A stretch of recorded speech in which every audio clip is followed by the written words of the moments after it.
বাংলাদেশের শিক্ষা ব্যবস্থা নিয়ে আজকে কিছু কথা বলতে চাই। বাংলাদেশের শিক্ষা ব্যবস্থা এমন একটি ব্যবস্থা যে পদ্মা সেতু কে বানাইলো, পদ্মা সেতুর পিলার কয়টা, পদ্মা সেতুর স্প্যান কয়টা, কোন সিমেন্ট ব্যবহার করছে, কত সালে বানানো হয়েছে, এর দৈর্ঘ্য কত ফুট, প্রস্থ কত ফুট, আমাদের এই শিক্ষা শেখানো হয়। কিন্তু অথচ পদ্মা সেতু আমাদের বাহিরের রাষ্ট্র থেকে এসে এই পদ্মা সেতু বানায়।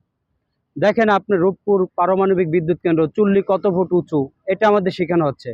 কিন্তু কারাই বিদ্যুৎ কেন্দ্র বানাইলো? আমাদের দেশে কেউ বানাইছে? কেউ বানায় নাই। আমাদের দেশে মুক্তিযুদ্ধ সংখ্যা কত, তো বীর উত্তম খেতাব কে পাইলো, বীর বিক্রম কে পাইলো, এইগুলা শেখানো হয়।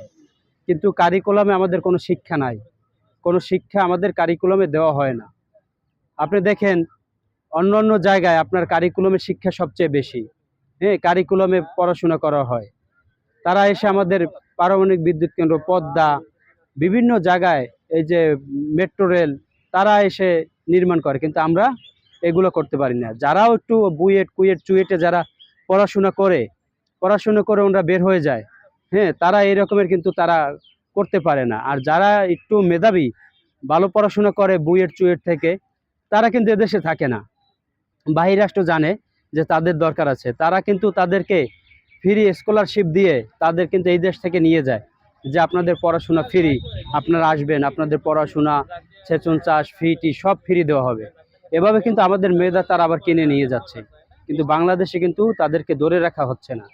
হ্যাঁ, তাদেরকে ধরে রাখা হচ্ছে না। তাদেরকে যদি ধরে রাখতে পারতো, আজকে এই পদ্মা সেতু আমার দেশের পোলাপান, আমার দেশের লোক তৈরি করত, বিদ্যুৎ কেন্দ্র আমার দেশের লোক তৈরি করত, পারমাণবিক বিদ্যুৎ কেন্দ্র আমাদের দেশের, অন্যান্য সেক্টর, মেট্রো রেল আমাদের দেশে। কিন্তু আমরা কি বলি, মেট্রো রেল কত সালে উদ্বোধন হয়, কে উদ্বোধন করে, কিভাবে চলে, ঘন্টায় কত কিলো, পদ্মা সেতুর স্প্যান কয়টা, পিলার কয়টা, তো পদ্মা সেতু কত কিলোমিটার দৈর্ঘ্য, কত কিলোমিটার প্রস্থ, এইগুলো আমাদের শেখানো হয়। কিন্তু আমাদের কাগজ কলমে এই শিক্ষাটা আমরা নাই।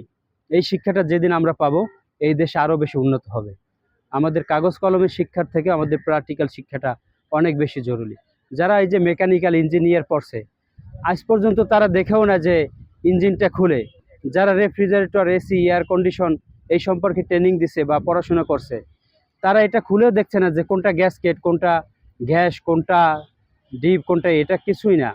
ওই যে 6 মাস যাওয়া আসা করে, শেষে একটা সার্টিফিকেট ধরাই দিয়ে শেষ। আর গ্রামের পোলাপান যদি এটা যদি শিক্ষা অর্জন করে, শেষে একটা আপনার কি করে, ওইটা থেকে একটা লোন উড়ায়, বুয়া একটা খামার দেখাইয়া ওইখান থেকে লোন উড়াইয়া, তারপর ওই সংসারে খরচ টরচ কইরা ওই লোনের চাপে আবার বাড়ি গাড়ি ছাইড়ে দিয়ে আইসে একটা অন্য একটা কাজে ঢোকে। হ্যাঁ, আপনি বিভিন্ন যুব উন্নয়নে দেখবেন হাঁস ও গবাদি পশুপালন কেন্দ্র আছে, সেখানে কোনো শিক্ষা নাই। সেখানে এরকমের কোনো শিক্ষা, ওই যে প্র্যাকটিক্যাল হাঁস পালন, গরু পালন, এগুলো কিছুই দেখাচ্ছে না।